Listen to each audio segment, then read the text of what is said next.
आप सभी छात्र बंधुओं का बसंत पंचमी के शुभ अवसर पर हमारे प्रिय चैनल जयकांत सर GK&GH में हार्दिक अभिनंदन है। प्यारे छात्र बंधुओं, आज मैं भाग 31 आपके सामने रखने जा रहा हूं। यह वीडियो आपके लिए यादगार होगा। सबसे पहले मैं माँ सरस्वती को आपके साथ नमन करता हूं, जिनके विद्या बुद्धि ज्ञान के बल पर आज मैं इस लायक हूं और आप भी लायक बन रहे हैं। माँ सरस्वती विद्या की देवी है, तो विद्या की देवी के लिए एक प्रार्थना मंत्र है। या कुंदेन्दु तुषार हार धवला, या शुभ्र वस्त्रावृता, या वीणा वरदंड मंडित करा, या श्वेत पद्मासना। माँ सरस्वती कला संगीत साहित्य की देवी हैं। सभी विधाओं में निपुण लोग माँ सरस्वती की आराधना करते हैं। इस बारे में पौराणिक मान्यता है कि माँ सरस्वती का जन्म दिवस ही बसंत पंचमी को मनाया जाता है। इसलिए छात्र बंधुओं, ऋतुराज बसंत जब प्रारंभ होता है, इस प्रकृति पर आता है राजा बन करके, उसी ऋतुराज बसंत के माघ मास के शुक्ल पक्ष के पंचमी तिथि को माँ सरस्वती जो विद्या की देवी है, इन्हें हम सभी पूजते हैं। सृष्टि के रचयिता ब्रह्मा जी ने जब सभी जीवों को सृष्टि करके इस पृथ्वी लोक पर भेजे, तो उन्हें ज्ञान बुद्धि से भरने के लिए, उन्हें सांसारिक जीवन में अपने अपने कार्यों को करने के लिए ऐसा माना जाता है कि ब्रह्मा जी ने अपने कमंडल से माँ सरस्वती को भी इस पृथ्वी पर सृष्टि कर भेजे, ताकि इस संसार को बुद्धि से चलाएं। बुद्धि विहीन प्राणी नरक को जाता है और समय से पहले ही वह प्राणांत हो जाता है। उदाहरणार्थ, जब माना जाता है कि रावण, कुंभकर्ण और विभीषण ब्रह्मा जी के पूर्ण उपासना साधना किए और वरदान में जब ब्रह्मा जी ने कहा मांगो, तो मैं कुंभकर्ण के प्रसंग को सुना रहा हूं कि कुंभकर्ण ने इंद्रासन मांगने की चेष्टा की। समझ गए कि ऐसे असुर अगर देवों के राजा बनेंगे तो फिर क्या होगा, और अंततः माँ सरस्वती उनकी जीभा पर बैठ गई और इंद्रासन के जगह उसके जीभा से निंद्रासन निकल गया। तो कुचेष्टा करने पर माँ सरस्वती उन्हें दंडित भी करती है बुद्धि विद्या के बल पर।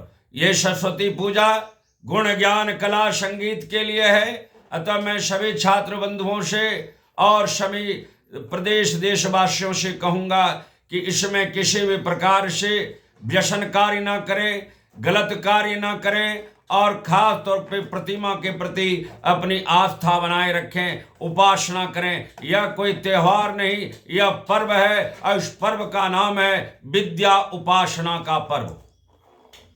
तो मैं इन सरस्वती जी के संक्षेप बंधन के साथ मैं भाग 31 को आपके सामने रखूंगा, लेकिन उससे पहले मैं इस बदलते संसार के विषय में एक बहुत सुंदर कविता कहूंगा, जो आपके मन और हृदय को छू लेगा और संसार की वास्तविकता को आप समझ जाएंगे।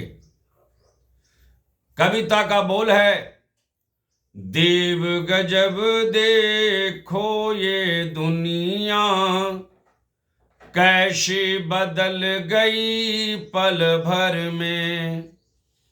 सूरज न बदला, चांद न बदला, बदल गई मानव की दुनिया। जिधर देखता हूँ करुणा से, मानवता में मेल नहीं है। बात पराये की मत पूछो, हमें हाय अपनों से डर है। यह दुनिया पल पल में बदलती जा रही है। इस कविता के सृजनकर्ता कवि का नाम जनार्दन प्रसाद झा द्विज थे, जिनका जन्म भागलपुर के रामपुरडी गांव में हुआ था।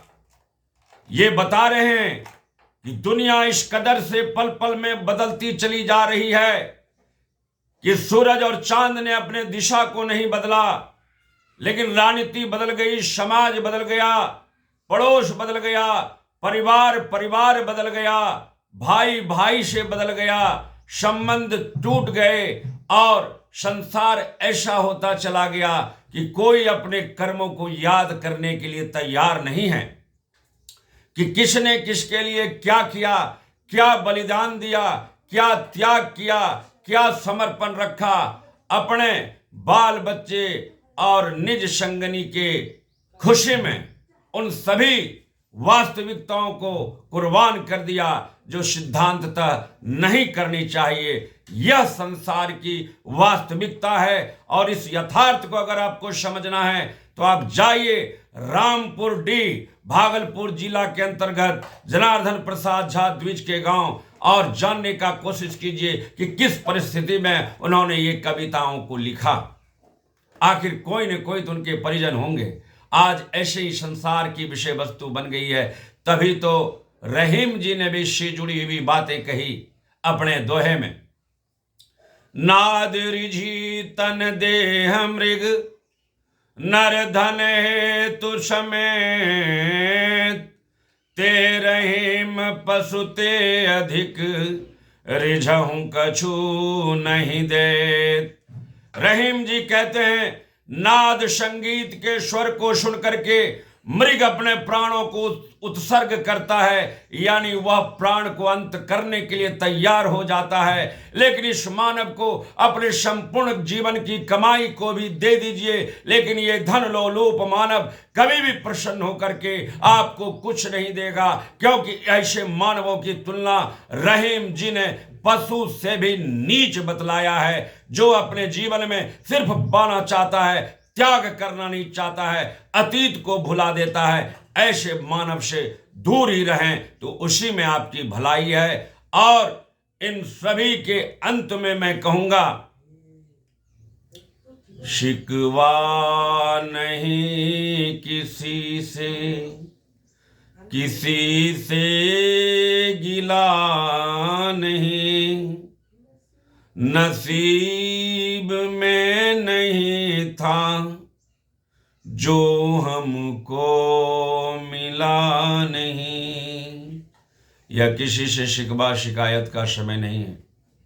सब अपने आप को भूल जाएंगे, लेकिन अगर जीवन में आपको सफल बनाएंगे तो उसके एक ही मंत्र हैं, माँ सरस्वती को पकड़े रहें। इन्हीं की उपासना से आप जीवन के श्रेष्ठ पद को हासिल कर सकते हैं, दूसरा कोई विकल्प नहीं। आइए, आपके द्वारा पूरे बिहार प्रदेश के बच्चों का कमेंट्स आया कि सर क्यों नहीं हम लोग को विषय का कुछ सहयोग दिया जाए, पॉलिटिकल के बारे में कुछ बतलाए जाएं जो परीक्षा के लिए उपयोगी है। तो मैं उनको आपको बताने जा रहा हूं। आपकी भावनाओं को ध्यान में रखते हुए मैं इस ऑनलाइन वीडियो को भी ऑफलाइन के जैसा जीवंत बनाना चाहता हूं। देखिए प्रयास कहां तक सफल होती है, मेरे हाथों में तो प्रयास ही है। तो आइए बिना समय गवाए मैं आपको पॉलिटिकल साइंस में आने वाले कुछ संभावित प्रश्नों को बताने जा रहा हूं। मैं गारंटी शब्द तो इसलिए नहीं बोलूंगा कि जिसके खुद की जीवन की गारंटी नहीं, वो गारंटी क्या देने जाएंगे। खासतौर पर शिक्षक बंधुओं से भी निवेदन है कि विद्यार्थियों को गुमराह करने के लिए कृपया गारंटी शब्द को भूल जाएं, उसका हिंदी जान लें। उसका हिंदी होता है अक्षरशः सत्य। एक अक्षर में, एक शब्द में भी अंतर ना हो, ऐसा सजेशन थोड़ी होता है। ऐसे सजेशन कोई दे सकेंगे क्या? भूतो न भविष्यता, ऐसा किसी ने दे नहीं सका। प्रश्न बोर्ड छापती है, उनसे तो मेरी सांठ-गांठ है ही नहीं, तो उनके सेम टू यूज शब्द हम कहां से देंगे? इसलिए गारंटी शब्द बोल के किसी को गुमराह ना करें। आइए आप फटाफट आनंद लें। पॉलिटिकल साइंस जो 4 तारीख को परीक्षा होगी, उसमें संभावित आने वाले प्रश्न, तो आप सबसे पहला जान लीजिए। सबसे पहला प्रश्न आएगा न्याय के क्षेत्र से। न्याय के क्षेत्र में आपको सामाजिक न्याय, आर्थिक न्याय, धार्मिक न्याय, इस न्याय के क्षेत्र से आपको पहले प्रश्न आएंगे। दूसरा प्रश्न आपको पर्यावरण के क्षेत्र से रहेंगे, चाहे वो चिपको आंदोलन का प्रसंग हो, या पर्यावरण प्रदूषण का प्रसंग हो, या पर्यावरण प्रदूषण को अंत कैसे किया जाए, ये प्रश्न आपको संभावित रूप से रहेंगे। तीसरे प्रश्न आपको रहेंगे शीत युद्ध के क्षेत्र से, कि द्वितीय विश्व युद्ध के बाद जो शीत युद्ध हुआ था, संयुक्त राज्य अमेरिका और सोवियत संघ के बीच में आर पार की लड़ाई थी, इससे संबंधित प्रश्न रहेंगे। और इसी से जुड़ा हुआ प्रश्न होगा एक ध्रुवीय विश्व। आज जो दुनिया में थानेदार बना हुआ है अमेरिका, इसका उदय कैसे हुआ कि आज अमेरिका ही सार्वभौम है। दुनिया अमेरिका, अमेरिका दुनिया। जैसे एक जमाना था India is Indira, Indira is India, तो कैसे एक ध्रुव हो गया अमेरिका, दुनिया का एक शक्ति। फिर आपको प्रश्न आएंगे गुट निरपेक्ष से। गुट निरपेक्ष आंदोलन क्या है, इससे संबंधित आपको संभावित प्रश्न रहेंगे। विभिन्न जो संगठनों का गठन हुआ है, उनमें से विशेष रूप से आपको जो प्रश्न आएंगे, G20 क्या है, आसियान क्या है, दक्षिण एशिया सार्क क्या है। इसके बाद 5वें 6ठे नंबर से संबंधित आपको प्रश्न रहेंगे कि भारत की राजनीति में प्रत्यक्ष प्रजातंत्र क्या है, लोकतंत्र की विशेषता क्या है, ये प्रश्न रहेंगे। और साथ साथ गठबंधन या बहुदलीय राजनीति क्या है, कैसे सत्ता पाने के लिए पार्टियां मिलती है कि सत्ता हासिल हो सके, इसकी क्या अच्छाई है, इसकी क्या बुराई है, इससे संबंधित आपको निश्चित तो नहीं कहूंगा, संभावित प्रश्न रहेंगे। इसके बाद आपको जो प्रश्न रहेंगे ग्लोबल से, ग्लोबल वार्मिंग क्या है, वैश्वीकरण क्या है, विश्व व्यापार संगठन क्या है, इससे जुड़े हुए प्रश्न रहेंगे। और कुछ प्रश्न ऐसे होंगे जो राष्ट्रीय आंदोलन में नेताओं से जुड़े रहेंगे। राष्ट्रपिता महात्मा गांधी के योगदान, बाबा साहब भीमराव अंबेडकर के जीवन पर प्रकाश डालें, लाल बहादुर शास्त्री और नेताजी सुभाष चंद्र बोस से जुड़े हुए आपको प्रश्न रहेंगे। विशुद्ध राजनीति जिसे कहते हैं, शुद्ध राजनीति से संबंधित प्रश्न होगा। स्वतंत्रता, समानता और अधिकार से संबंधित आपको प्रश्न संभावित रूप से रहेंगे।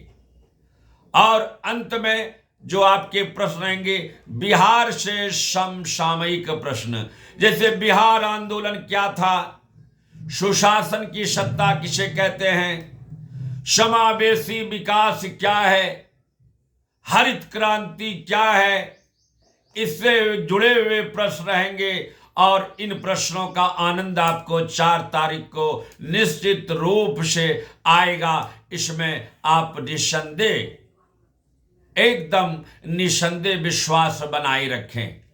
और फिर आपको ऑब्जेक्टिव के बारे में बता दूं कि ऑब्जेक्टिव में राष्ट्रीय आंदोलन में नेताओं से जुड़े हुए प्रश्न रहेंगे। कुछ प्रश्न बिहार से प्रथम कौन क्या था, या बिहार सरकार ने कौन योजना चला रखी है, वर्तमान समय में केंद्र सरकार में कौन मिनिस्टर है, किस राज्य में कितने विधानसभा लोकसभा की सीटें हैं, किस राज्य के कौन राज्यपाल मुख्यमंत्री हैं, विश्व व्यापार संगठन से संबंधित प्रश्न रहेगा, यूरोप में से संबंधित प्रश्न रहेगा, जैसे शीत युद्ध कब हुआ था, अमेरिका कब स्वतंत्र हुआ, अमेरिका के प्रथम राष्ट्रपति कौन थे, शीत युद्ध किन देशों के बीच हुआ, और विभिन्न संगठनों की स्थापना से जुड़े हुए प्रश्न रहेंगे। और फिर आपको अंत में मैं आपको कहूंगा कि आपके सम्मान में कि आप भरोसा बनाए रखें, माँ सरस्वती पर विश्वास रखें, वही आपको इस संसार में आगे ले जाएंगे।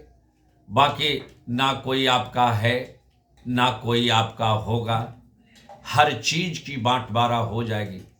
चमड़े का जूता भी शरीर का बना के पिन्हा देंगे ना भाई, पास पड़ोस से लेके अपनों तक, वह भी समय पर आपको भुला जाएगा।